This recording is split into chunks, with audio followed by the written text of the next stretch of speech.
see that it changes pretty often within Microsoft Teams. So if you hover over the microphone, you click that little drop down arrow, then you can make sure that your speakers are on correctly.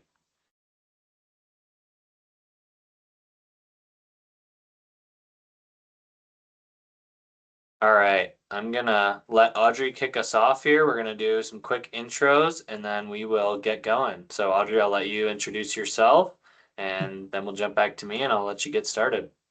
Thanks, Jake. Hi, I'm Audrey Seavault, and I am an HR consultant for BBSI. And Jake is my co-facilitator. I just want to talk some logistics for you first and foremost. We are on Teams. We will send out a PDF version of this presentation to you.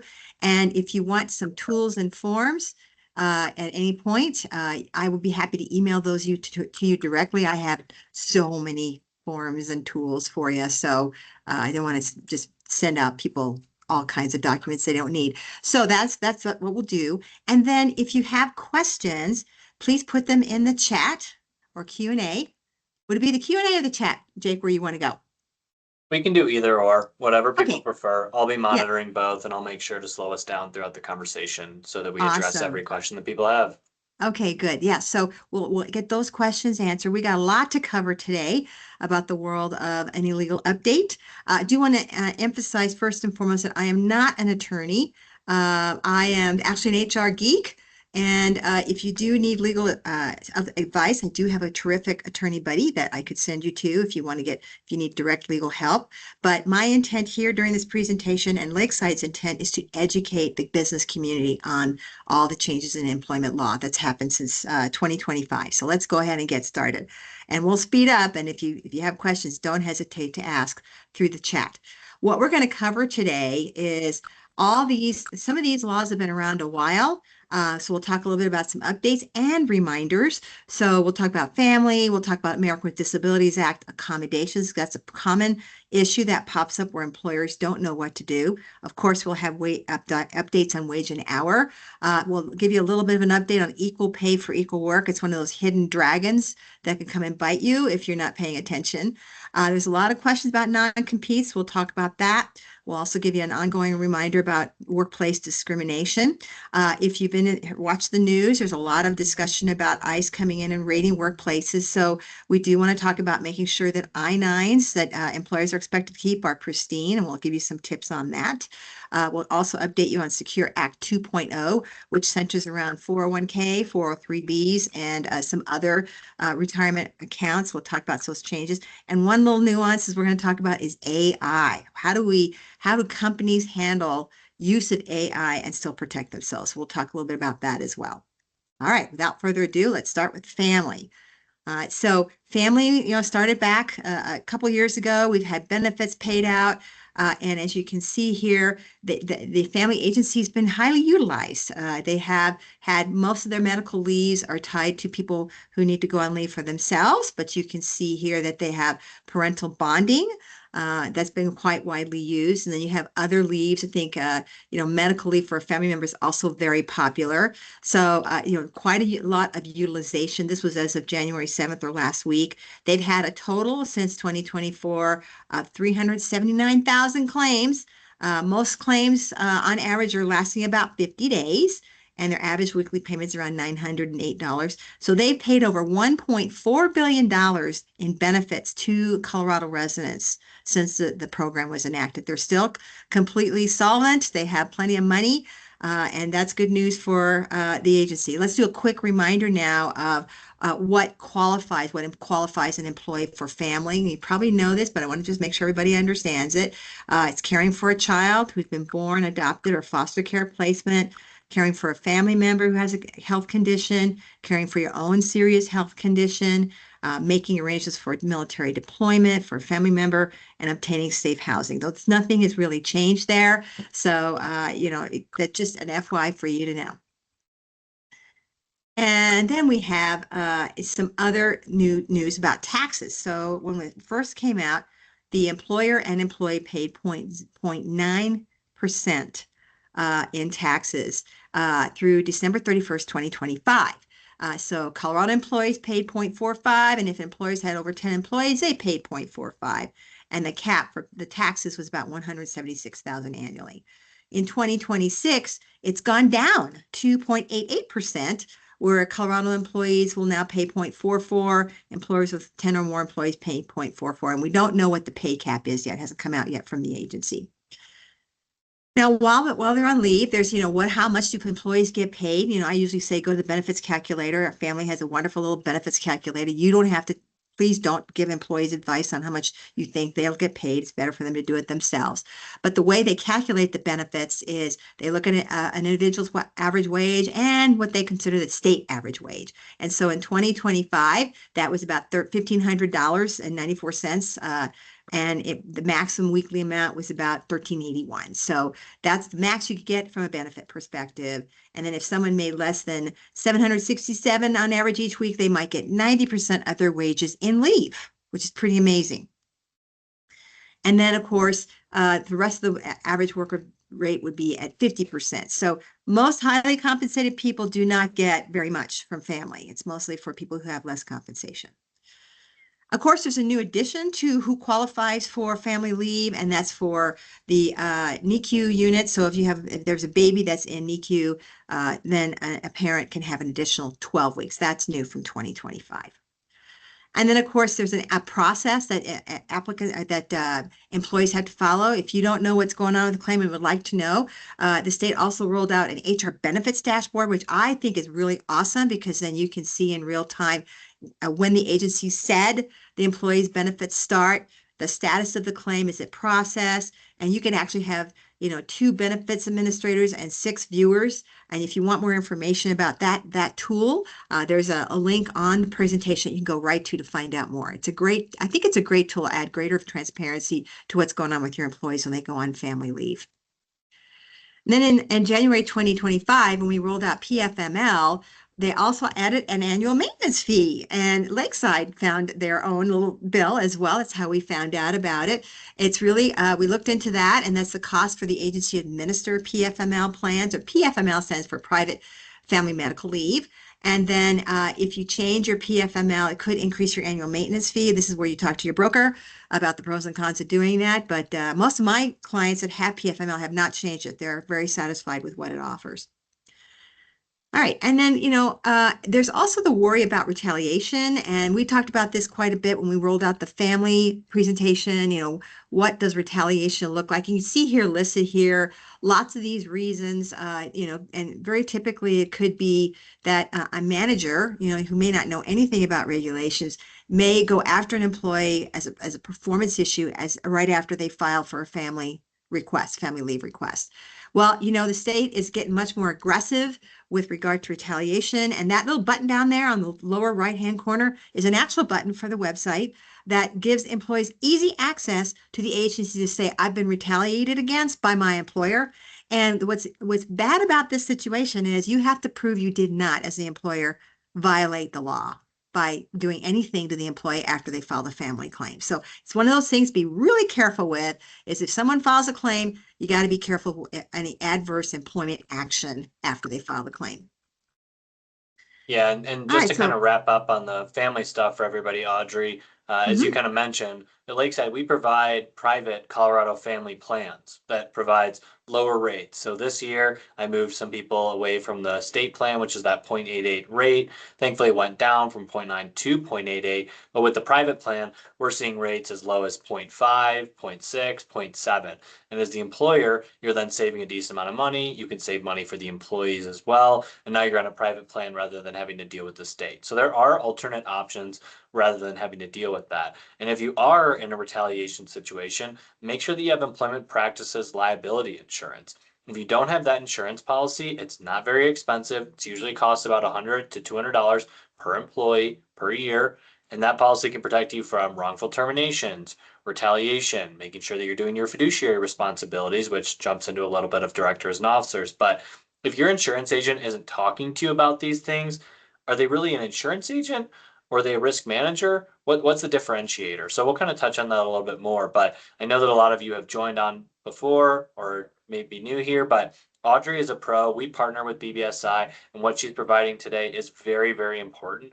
And if your insurance agent isn't really taking a look at this, maybe we should have a separate conversation. So I'll let you kind of jump into some of the ADA stuff here, Audrey. Thanks, Jake. Yeah, that's true. And the PFMLs look and feel exactly the same as the family agency when it comes to the benefit itself. It's just handled through a different party. So, I mean, that's a mandate by the family law that you can't have, a private family leave that's less than what the state offers. So keep that in mind. It's just exactly the same, but you still save money. All right, so let's talk about ADA and ADAA. ADA stands for American with Disabilities Act. And if you're truly a geek, in 2009, the federal government passed the American with Disabilities Act Amendments Act, which is ADAAA, and expanded the definition of what is a disability from a mental health perspective, as well as a few other chronic conditions. So what that did when it happened was everybody was up in arms about it because they said, if I have depression, for example, how as an employer am I supposed to know that? I mean, if you come in with a wheelchair or you're walking with crutches, then I know you're disabled. But if you have a mental health issue, I have no way of knowing. So that breeds fear among everybody. But the most common question that we get is, how do I reasonably accommodate a request? So if somebody comes in, they have a chronic health condition, what does reasonable accommodation look like? And it breeds fear among everyone because we really don't know the answer because every answer is unique. So let's talk a little bit more about some tools that you may have to get that question answered. First of all, just to make sure let me walk you through a scenario real quick. So an employee comes to you and they say they need to be accommodated for a recovering addiction or alcoholism. What do you do then?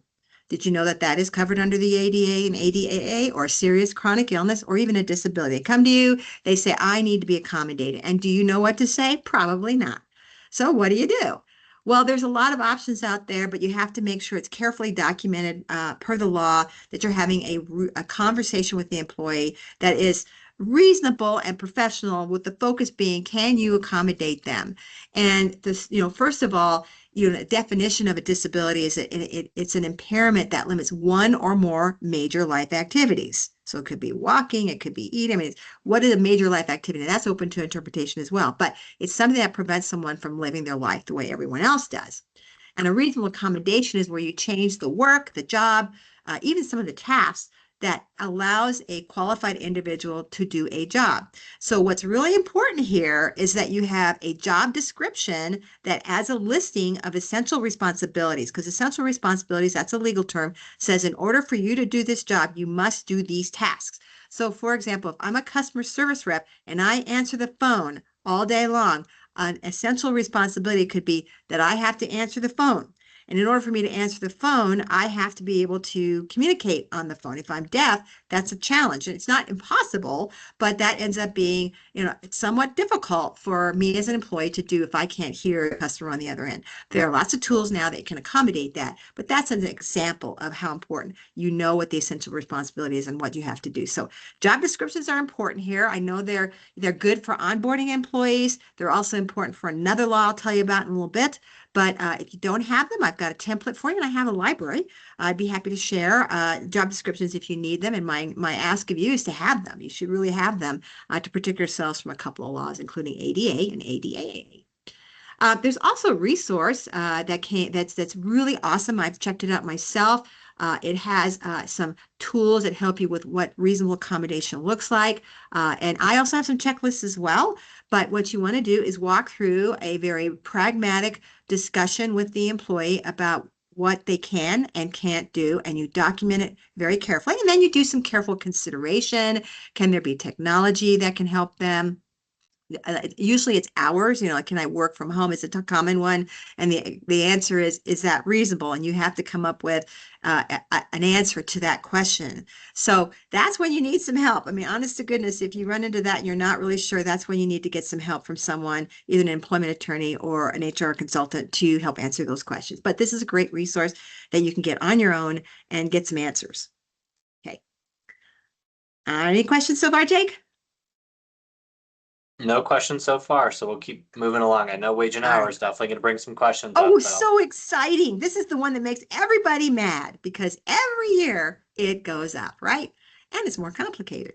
So let's talk about the minimum wage in Colorado. So the federal state government has not changed minimum wage in a long, long time. However, Colorado has. And as you can see here, that all the minimum wages have gone up. with city of Denver being the most expensive. And in addition to that, the salaried workers minimum wage also went up to 57,784. So I have, I've had clients ask me, well, I have a driver who's delivering materials. We had this actually happen. He was paying $50 an hour, 15, and this driver would go into the city of Denver and deliver materials. And we had a wage and hour complaint about it. And it turns out what we learned from that was if an employee works 30 minutes or more in the city and they're making below that city's minimum wage, you should pay them the city's minimum wage, the correct minimum wage, which we ended up doing. So my clients would say, I don't have any way of tracking when my delivery driver, how am I supposed to track that? I mean, that's a real quagmire in record keeping. And my advice to them is pay the highest minimum wage then. They'll save you a lot of administration.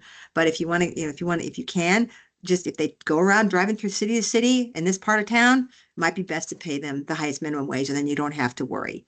You know that at Amazon, they pay at least $20 an hour. So, again, you think about the market, and, most of my clients now are paying between 19 and or actually $20 an hour. They moved up this year to $20 an hour. So that's also a way to work around all the headache of trying to manage all these different minimum wages. But that's just something for you to know. And there's more information on Colorado's website. Of course, you see a link there that you can go directly to see for tip and workers, there's also some information there about their new minimum wages.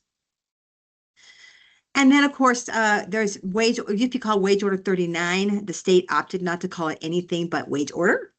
But the new one just came out, and you should distribute this to all employees. What we do at BBSI is we attach it to an employee handbook to make it easy for you, but it's something you should make sure is sent out to all your employees. And it should be in your employment posters as well. And then, of course, one of the things we did want to talk about was wage disputes. So we've seen several of those in the last year. And it's so easy to do. As you can see, you got this complaint form that employees can fill out. And it's typically for a dispute that an employee may have with their employer.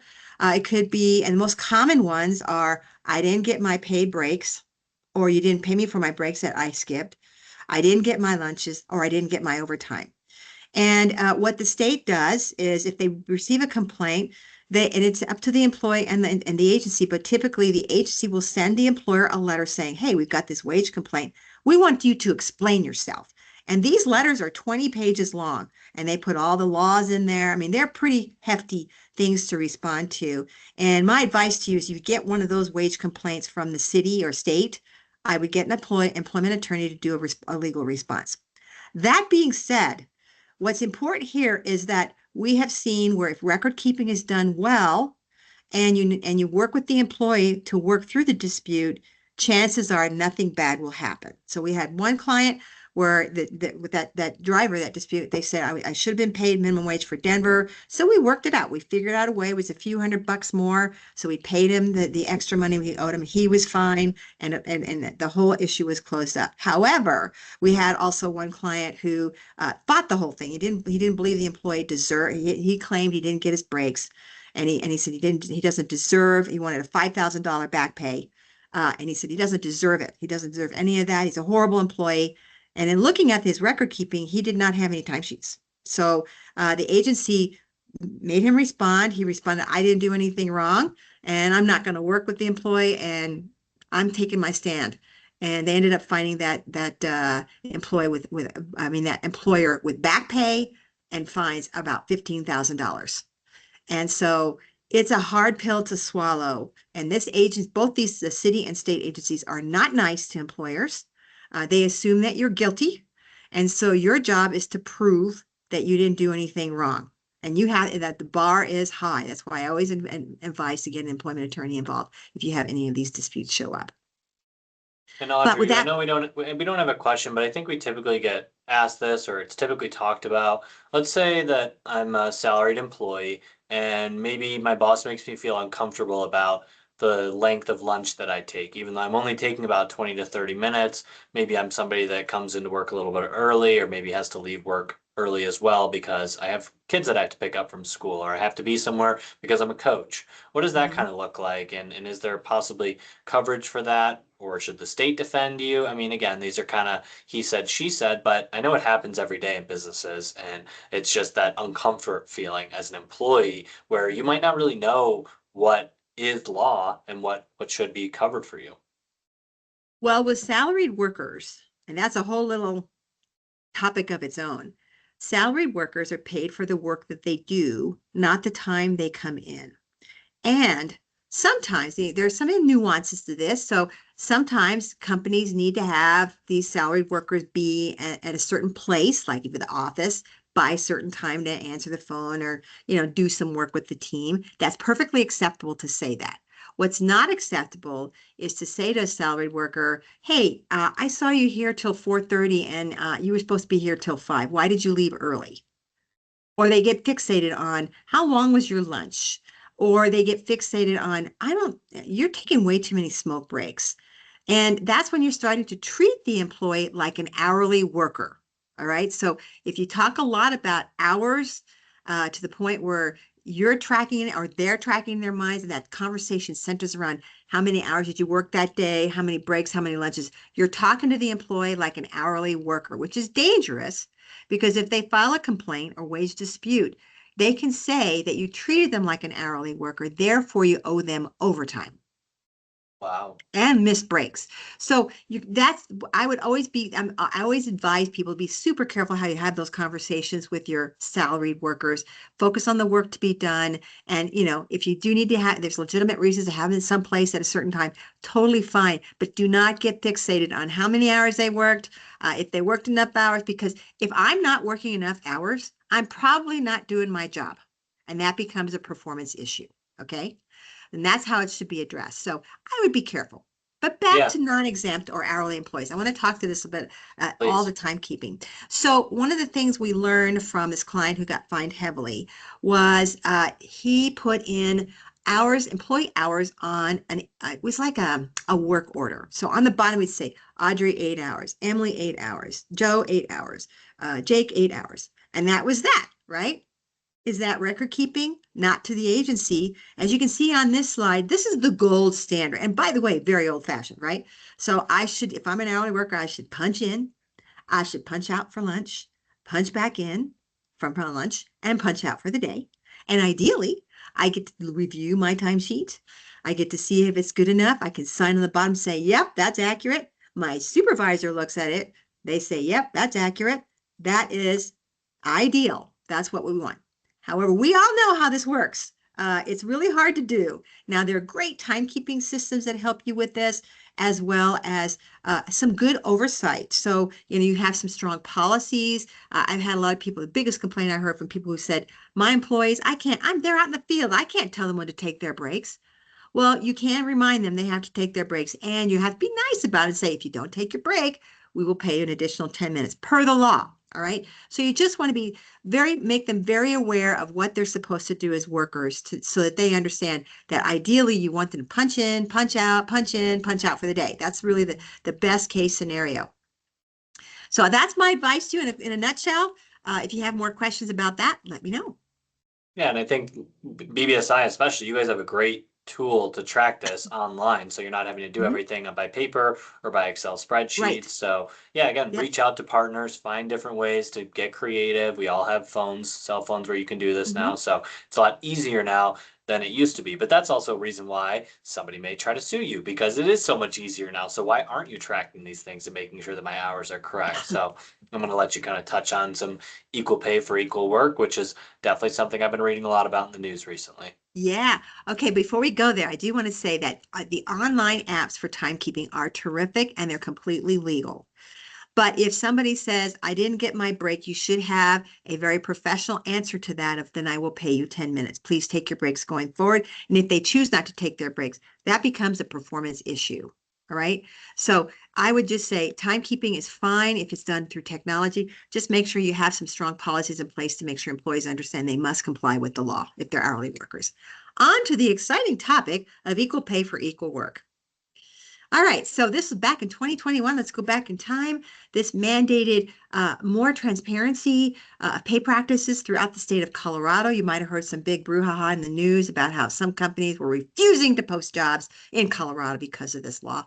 Well, let's talk a little bit about what's required. And this is a good review because this is one of those sleeping dragons that come and bite people when they least expect it. So First of all, the law mandates that all jobs in Colorado must be internally posted, so employees must be made aware.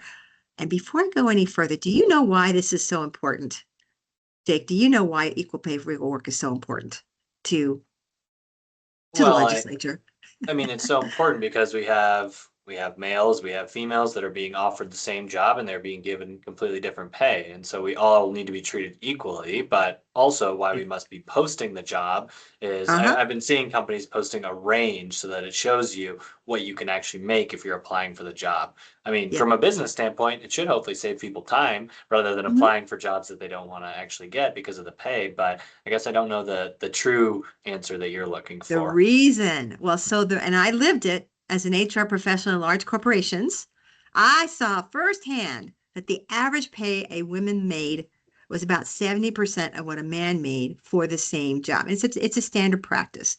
So the law, and there a lot of the younger workers are really pushing for greater transparency of pay practice. I think there's an extremist side of this where they want everybody to show everybody what they're making, which I think is ridiculous. But pay transparency is intended to reduce that discrepancy. And so the way I saw it happen in my old companies is that if there was a job opportunity for a great job with higher pay, they would go to their friends, which are typically a bunch of guys, and say, "Hey, I got this great job. Would you like to take it?" No internal posting, no nothing. So nobody knew. And all of a sudden, this new vice president shows up who happens to be a golf buddy for the CEO. That happened a lot under my watch. And so that's why you see this mandate for posting jobs internally so that everybody has an equal opportunity to apply for jobs. The other thing is that in all the job postings, both externally and internally, they have to show reasonable pay ranges. You can't say $10,000 to $100,000. That is not reasonable. Okay. You have to have a real range and you have to list out benefits so that they know what benefits you offer. This is great when you look at the external. If you ever want to see a market rate of your jobs, just go out there on Indeed or ZipRecruiter or Craigslist to see what other companies' ranges are, and that will give you a sense of what other people are paying for the same jobs. But that's the reason why they have to list that by law. Now, if you look also on Indeed and ZipRecruiter, you'll see that many companies don't list it. Well, guess what? They're rife for getting fined by the Department of Labor. So that's something that, they choose to take that risk. That's fine. Now, this is the second time I'm mentioning this besides ADA and ADAA, where you have job descriptions. So the law mandates that every employee have a job description in their file. And again, that's to show that the job that they were hired to do is the job that's listed in the file. And then when the job is filled, there's an internal posting that should be done via email or on a bulletin board, whatever works for you, that says, here's who filled the position. And oh, by the way, here's the career path for that person, for that position, if you're interested in the future. That's a new thing. And if you don't have a template for that, I've got one for you. I think this is fine. I think it's always good to communicate to employees what's going on, and advertise career opportunity. But now it's mandated by law. And then, of course, pay differentiation based on gender is absolutely not allowed, and it will be checked by the agency. And of course, one of the other things that you can't do anymore is ask for pay history on employment applications. Again, if you don't have a newer employment application, I've got a template for you that you're welcome to use. It does not include pay history. The question I'm sure you're asking is, well, then how do I ask about pay? The answer is you ask them how much they want to be paid, and that will tell you what you need to know. That's the best you can do. All right. So in 2026, there have been some other new adaptations to the law. It's been hiding there and you haven't noticed it, but they have some expanded pay transparency rules that includes, bonus opportunities on your job postings and commissions and a potential promotion timeline. So that's new. And remote positions that can be performed in Colorado must still comply with all the disclosure rules. So if you have a job that Colorado's listed, you should follow all the rules for equal pay for equal work if it has the potential to have someone in Colorado. There's also some more record keeping requirements. They used to have a 3 or 4 year requirement for records, pay history records. Now it's gone to 10 years. And what that pay history record says is the agency can go to any business and say, I would like to see employee names, genders, pay changes, why there were pay changes, send that our way so we can see if there's any kind of discrimination going on. So if you're not doing that record keeping, chances are you won't have that information available. So it's best to make sure your payroll system has the ability to show job titles, uh, changes in pay, that you're tracking changes in pay, you know why you paid. Because if they're asking you 7 years ago, tell me why you gave me a raise, you're probably not going to remember. So that's why you want to use the system to tell you what happened. And then there's some really strong anti-retaliation protections. You know, I think the government, the agency fears retaliation, like denying someone a promotion for speaking up. So it's something, again, it's a new retaliatory piece. So, you know, if people come to you with issues about pay, be careful because it is regulated. And one more thing to remind you, if people talk about pay in the workplace, that's absolutely legal and you can't forbid it. Okay, so just a reminder. And of course, there's higher penalties for non-compliance, ranging from $500 to $20,000 per violation. And you're thinking, I haven't heard anything about that, anything at all. Well, it's real. You can see here that as of December 2025, they've fined about $841,000 to different companies. They have a listing of some companies. I don't think it's that robust. I mean, they could go a lot farther if they wanted to, but because I do see a lot of job postings without pay ranges or benefits, which is an easy fine. But my ask of you is to just make sure you're aware of the law and you do everything you can to avoid getting yourself into your job postings are absolutely compliant and that you do let people know when people are promoted or fill a position. All right, on to the exciting topic of non-competes. I bet some of you have some of those. You may have heard historically that Colorado does not enforce non-competes. Well, it's more nuanced than that. Let's talk a little bit more about that. First of all, several states do allow for non-competes, but Colorado has a very weird, nuanced approach to that.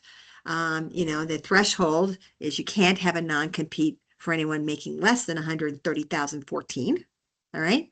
And the threshold for non-solicitation overall is workers must earn 60% of that threshold. And of course, there's a lot of restrictions to non-competes, such as healthcare positions. You know, there's also minority owners. So what I would ask you to do is if you want to have a non-compete, please talk to your attorney. Or I have one if you want to talk to them, but you should have an attorney review any non-compete because it may not be enforceable. All right, that was quick and fast. Any questions there? No questions so far, so we'll keep moving along. But if anybody Okay. does have questions, throw them in the chat or please put them in the Q&A and we'll slow down and answer them. No worries. Here we go. So we're going to talk about workplace discrimination. All right. So everyone knows what discrimination is. It's, you know, treating someone differently on the basis of age, race, sex, gender, sexual orientation. There's more in Colorado, so there's the whole list of things. There's now hair, you know, based on my hair. If it's a hairstyle that's based on my ethnic origin, that's also protected. So, you know, there are lots of these protections, but they've expanded the discrimination and retaliation to contractors and other workers. And there's a statutory presumption that at a period of 90 days or fewer between protected activity and adverse action is a new thing. So, you know, basically discrimination can happen at any moment in time. And if you retaliate, there's you know, there's no limit to what they can say about retaliation. And then you can't discriminate on the basis of just immigration status or wage claims because that's retaliation. So there's actually more teeth behind retaliatory claims than there used to be. I think retaliation, in my opinion, is probably the most dangerous thing for workplaces today because most employers don't understand what retaliation looks like. They often don't even know what the law is that they may be retaliating against. So it's a dangerous thing. So, you know, it's always best to be very professional to employees. The other thing is emotional distress damages. That was, you know, that was only for other lawsuits. I think of wrongful termination claims, for example, but now they allow for emotional distress damages as well as part of a retaliatory claim. So that might mean if I'm very stressed and I ended up going to see my getting mental counseling, that could be factored into my retaliation claim. Well, and kind of to recap on some of that information that you mentioned is that everything that's included within the retaliation would technically be covered underneath the employment practices liability. So Ah, making sure that you have the right policy in place, they'll at least provide defense. Whether you did the right thing or not, they're going to defend against you. But it is so Hmm. important, like Audrey's saying, if you think you're doing the wrong thing, you probably are. And there's groups like BBSI or maybe within your employment practices liability policy or your insurance agent, if they view themselves as a risk manager, that can provide training to the owners or to C-suite executives or to managers to explain what they should or shouldn't be saying to their employees. Yeah, and I think the simple thing to say is be professional to your employees, even if you disagree with them or there's a dispute. I've always been an advocate for try and work it out with the employee before it gets to a legal claim, because legal claims are expensive and they're painful. So if you can work something through and expect your managers to be professional to their employees, that's a big risk mitigator right there. Yeah, All right, and Kelly we Loving. and we usually see a domino effect too, Audrey. When Hmm. one employee ends up filing for discrimination or anything like that, they see how much that the other employees see how much that one employee got paid out. Well, there's 25,000, 50, 100,000, and they say, Hmm. why couldn't it be me? I'll call up that Hmm. same attorney and I'll probably find something that my employer did. Because if they're treating one employee like that, there's a pretty high probability that they've treated multiple different employees like that within the business. Yeah. And I think what the point here is that you should make sure your managers are trained on good employment practices.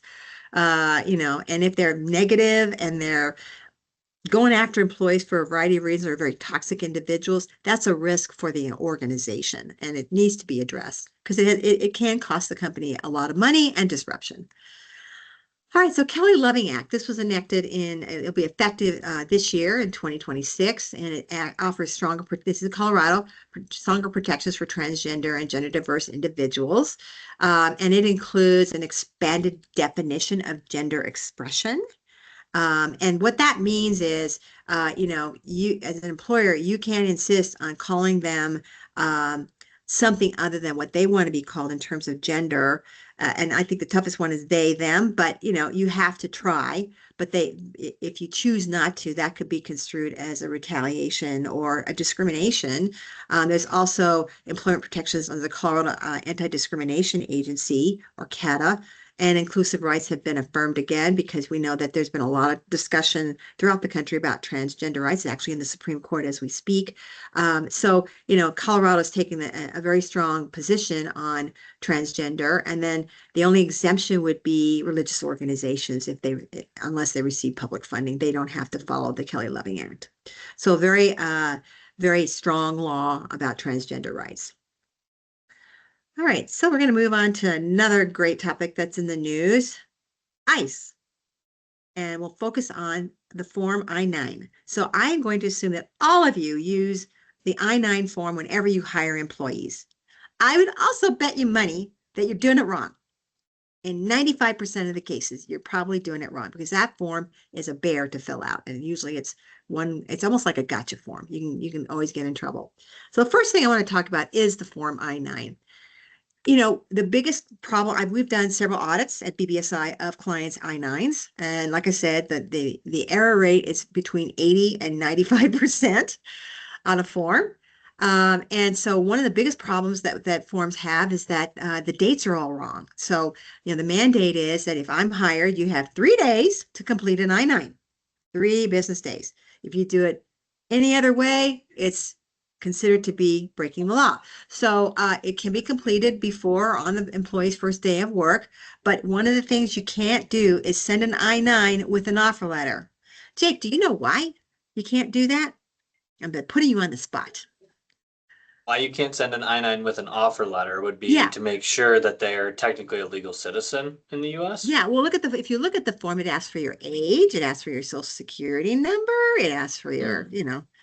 so Areas it that you can asks, potentially discriminate against and not hire that's right. somebody. Yeah, it's way too much information to ask an applicant. So if they accept the job, then you can send the I-9, but should not send it before because you can have a claim of discrimination if you're not careful. This is the newest version of the form, by the way. And never tell, if you can, never tell the employee what documents they need to present. If you see that second form on the right there, far right, it's a list of acceptable documents. At most, I would give them that document to say, here, you need to provide us one of these. You go to this document and you provide us the forms that we need. All right. And then, of course, the employer must complete what's called Section 2 on the employee's first day, but no longer than the third day of work. This is the most common issue I see is they might fill it out a week later or a month later or a year later. Okay. So that is considered to be a finable offense if they audit your records.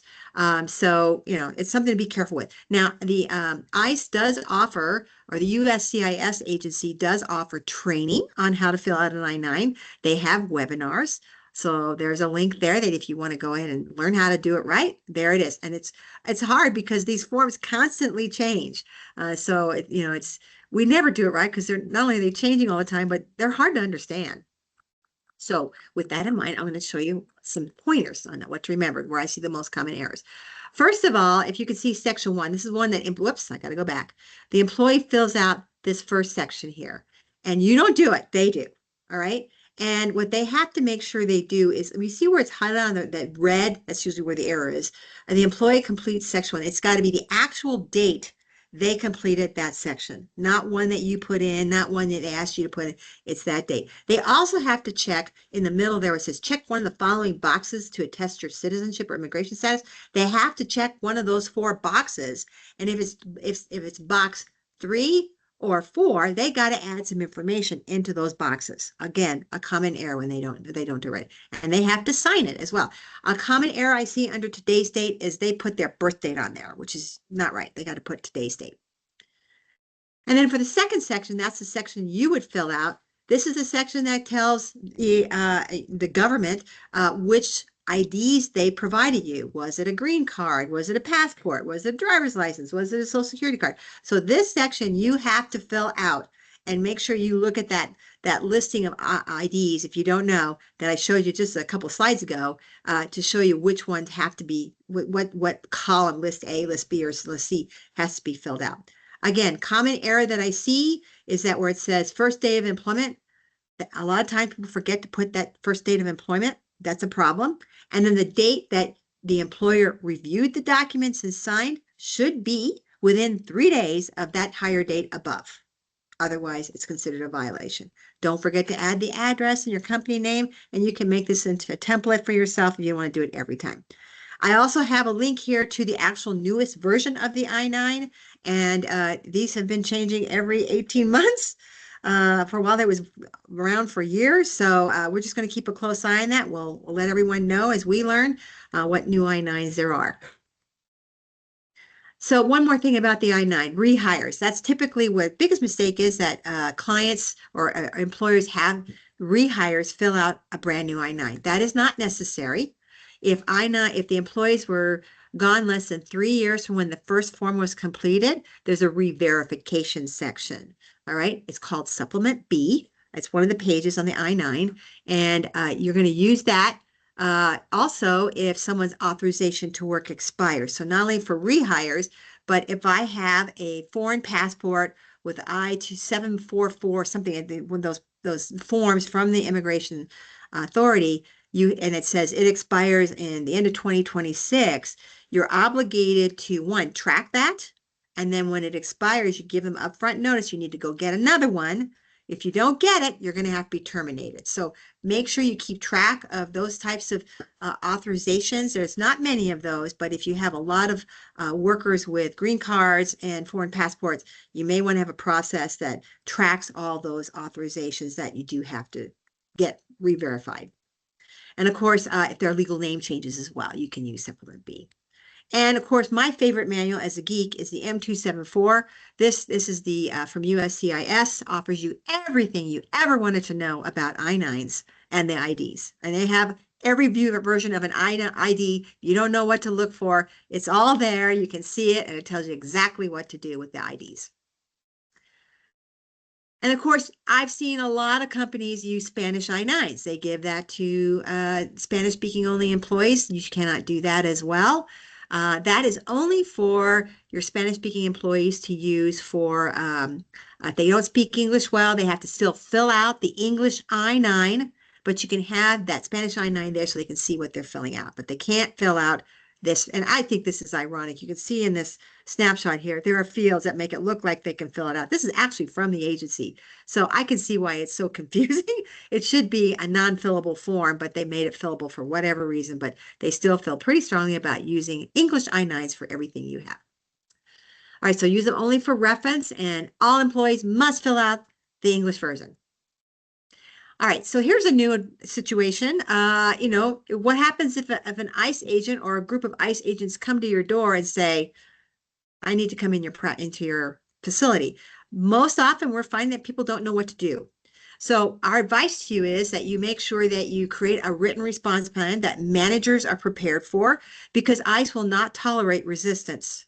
All right. So if you say no, you're going to get in a whole lot of trouble, and it creates a lot of stress. So a written response plan would be most helpful. You need to designate someone in their company as an ICE point of contact that they can speak to ICE about. You want to train employees and managers on how to respond if ICE shows up on a work site. Or I had one of our clients, the landscape company, ICE showed up in a van. Employee was walking to work, was walking to in the parking lot to work. They grabbed him and drove off. So what do people do? So you want to make sure that people know what to do or say if anything like that happens. And then you got to know what the warrants are. One allows ICE to come in and enter private areas. Another one does not. So you can ask for those warrants if they show up. And then my advice to you is proactively audit your I-9s as well, because that's an easy way for the agency to find employers. They might ask for your I-9s. They can ask for all your I-9s, and you just have to be prepared to have only what they need. And you got to make sure they're clean. And, even if you find that there's a lot of errors, if there's an audit done and you say, I did this, I'm going to mark out the wrong date. The higher date was actually this. You initial and put today's date on it. It's a good faith effort to keep your I-9s clean. That will probably, if they do audit, will result in lower fines because you made a good faith effort to fix the I-9. So make sure you audit those I-9s. And then get legal help. If you find that there is an ICE raid, or you're hearing about your industry having ICE raids, get some help as well. But be prepared. The worst thing that can happen is they walk up and tell you to do something you're not prepared for it. All right, Secure Act. Secure Act 2.0 is a federal law that was rolled out. And with the impetus for this was one, to just update some of the 401k, 403b, all the retirement plan laws. And they added some components in there because everyone is worried that the younger workers are not putting any money aside for retirement. And that worry is so real among all these experts that they're doing a lot of auto enrollment. You may have seen this or heard this. They're doing a lot of auto enrollment in these types of plans. So let's talk about this. First of all, in Colorado, there's something called the Colorado Secure Savings Plan. And you can participate in this if your business is registered in the state of Colorado. You have at least 5 employees that have worked for at least 6 months, and you've been in business for 2 years. And you don't have what's called a qualified retirement plan to offer to your employees. You are required, if you have 5 or more employees that meet this criteria, to have a plan. If you have no plan, it must be Colorado Secure Savings. Failure to have a plan could result in fines. So if there's more information, we've got a link right here, but you've got to make sure that if you have nothing else, at least have Colorado Secure Savings. And then, of course, if your business already has a qualified retirement plan, like a 401k or 403b, or a simple plan, and you don't have to participate in Colorado Secure Savings. However, you still have to register with the agency and tell them what plan you have. And you've got to do that, I think, annually too. So you just have to make sure that they know exactly what you have. Otherwise, they will assume you have nothing. That's And what we call opt-out. we received an interesting question, Audrey, and this is actually something I was wondering too. So they mentioned that they had a Colorado Secure Savings program, but now they have their own 401k outside of the Secure Savings. Yep. But they have 3 employees that don't want to get rid of Colorado Secure Savings. They didn't mention why. I would assume maybe the match isn't as great as it is with the private plan that they have. Do they have to stay with Colorado Secure Savings? No, that's an employment decision. It's not an employee decision. So if the employer wants to move to a different plan, they can do it with no problem. All That's right. great to know. Just, yeah. And it doesn't mean that your employee can't potentially come after the business owner for liability issues because it's their fiduciary responsibility as a business owner to provide the 401k plan, starting at the Mhm. secure savings. Now it's your Mhm. decision as the owner to say, we're no longer using the secure savings. So you may get some pushback and you may have some very frustrated employees. Yeah, well, and I'll tell you, some of these plans are better than Colorado Secure Savings. Colorado Secure Savings is like a Roth plan.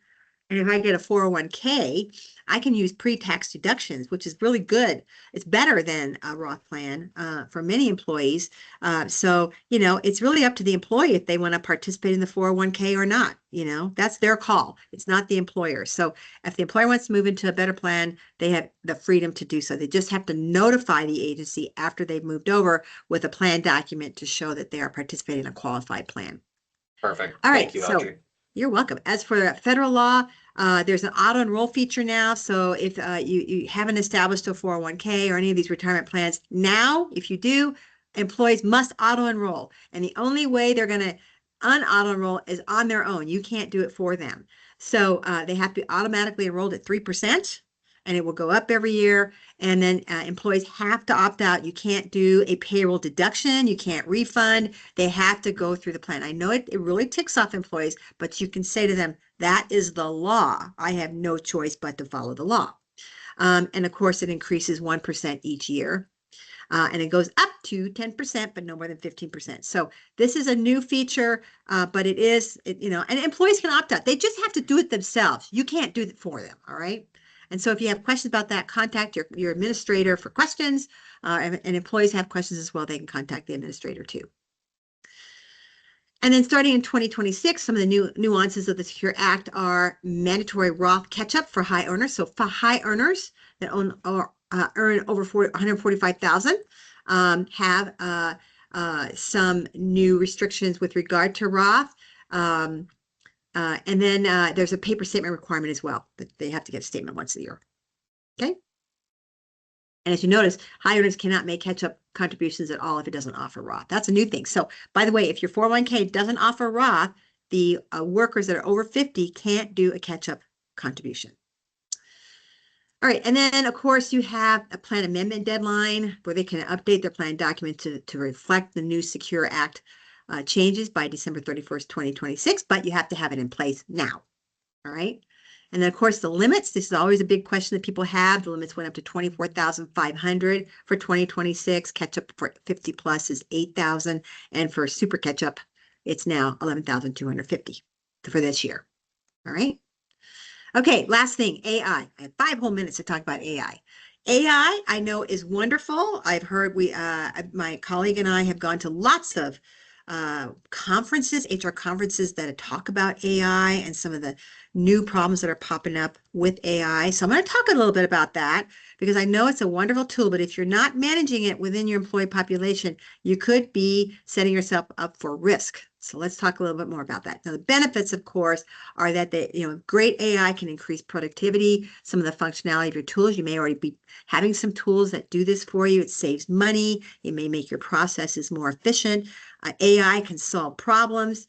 And you have easy access to lots of relevant information. And just think of Google search. You can type in a question, it gives you exactly the answer you need. It's so awesome.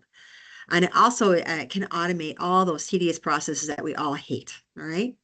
But there are legal considerations with AI. One is that it can be discriminatory. So I don't know if you heard a few years back, Amazon went through a discrimination claim with their applicant tracking system, what we call ATS, because they configured the system to favor men and white men in particular. All right. So they told AI what they consider to be the optimal employee. And somehow AI interpreted that to mean white men were the optimal employees. So what AI did was it sought out those applicants and made it easier for managers to have access to them, whereas anyone who didn't fit that criteria didn't have the opportunities. A discrimination claim was filed and the employees won. It was a big claim and it was in the news. So it's one of those things that we have to be really careful with because AI will, it'll think the way we want it to think. So we have to be really careful. Another issue that's popping up with AI is confidentiality and privacy. So we learned in one of our conferences that an HR person had conducted an investigation on sexual harassment, and they used AI to create this beautiful report, through ChatGPT. It was gorgeous. But it was the free one. And so they had all this information about who harassed who, what that person did, what did they say, what'd she say, what happened then, all out in the open. It's almost like they might as well have posted the discrimination report to the world. All right. And guess what happened? Somebody else saw the discrimination information in the company and told everyone about it.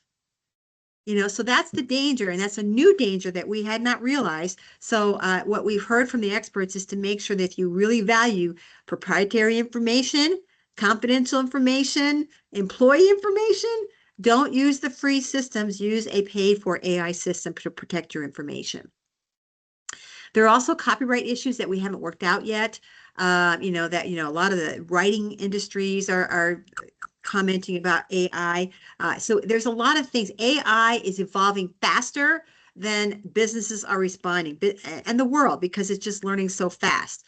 And even educational institutions, if you talk to your kids, teachers hate AI because kids just use them to do their work for them. And it's very frustrating, but nobody's given the answer on how to manage that. So it's very, very unknown right now. There are a lot of issues with AI tied to the National Labor Relations Act. And the National Labor Relations Act regulates social media in the workplace as well as working conditions. So if you think about Amazon, yes, again, another example, they use AI to be maximally efficient. But if they go too far over, they may not allow people to take breaks, like bathroom breaks, or they may make it really hard for people to want to organize with regard to the AI system that keeps these employees super busy. So the National Labor Relations Board is watching AI because they see a potential for productivity to go out of hand to the point where it affects the working environment. Also, Colorado has a law that I heard from an attorney who refused to talk about it at one of the HR conferences because he said it ain't going to happen.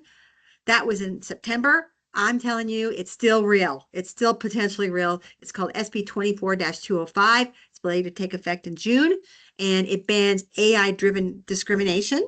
All right, so that's where you have to be careful with using ATS systems. If they're not configured properly, you could have potential discrimination, and it's on you to be monitoring that. It also applies to healthcare, housing, education, and more. And if there's an annual bias assessment, you have to do an annual bias assessment to make sure that you as a company are not using AI for illegal reasons. Don't know much about it yet. It hasn't come out yet, but it's coming. You're also supposed to notify customers of negative AI decisions. So it could be that your ATS system, we don't know this yet for sure, but your ATS system could tell employees, well, the reason you didn't get considered for an interview is because the AI system said you weren't qualified. That's just an example. And it allows for appeals and human review of AI material. So the Colorado Attorney General will be all over this. We don't know much about it. So here's my advice to you about AI. Get a policy in your handbook that talks about how employees should handle AI. I have a template if you need one, but you should add that into your handbook so that you have some oversight over how your employees use AI. I mean, if they use ChatGPT to put in confidential information, you got to have some recourse for that because it's putting your company at risk. All right. Yeah, and not only is it going to put your company at risk, but as you as an owner, you're the one that's responsible because you didn't put a policy in place that explains to your employees how to use it. Think of it like a Mm-hmm. social media policy from 5 to 10 years ago when iPhones came out, brand new, all the different uses of social media. It was all fun and games until people's feelings got hurt or things were used the wrong way. So I did Mm-hmm. go to an AI conference and the Attorney General did speak, and he is concerned about the use of AI. They're obviously very excited and happy about the way that we can streamline processes, but we're very, very, very concerned on how it can be used from the negative perspective, potentially doing deep fakes where you can have your CEO get impersonated by a cyber criminal. I mean, we're seeing so many different cyber incidents, employment related issues. It's happening Mm-hmm. every single day. So, kind of to wrap up what Audrey said, it's have trusted individuals in your court that are going to make sure that you're doing the things the right way because it's evolving faster than we know it. And if you get left behind, you're going to be one of these people that Audrey's talking about in one of her presentations, and your company's going to be the one that put the proprietary information out there. Yeah. Yeah, it's one thing most companies don't know about till it's too late. All right, so final thoughts. Just review your policies and processes. I have lots of tools if you want them, so just let Jake know, what you have. Keep your managers trained on laws as well. They're front line, so if they break laws, you're still responsible. So make sure that they're aware. Get help with an employment attorney if you need help, or an HR professional, because the two of us can do a lot of things to help you stay in compliance with all these laws that you don't know about. And then, of course, Lakeside has all these wonderful webinars, so we'll have more in the future. So with that, Jake, are there any other questions? No, I just saw that we received something about can we get the slides? I did think there's one in the Q&A as it loads up here. Yeah, Michelle mentioned how do we get the document samples that Audrey mentioned that we can get from her? I will send out an email. It will have the slide deck. It will have the recordings. If you want any separate information, reach out to me directly, and then I will coordinate that with Audrey. I'll put my email in the chat so you can reach out to me. Yeah, I have dozens of forms, so I don't want to inundate all of you. You just tell me what you need. But thank you all for your time. Really great to talk to you, and hopefully we'll see you again soon. Thanks, everybody. Thank you, Audrey. Have a great day and have a great year.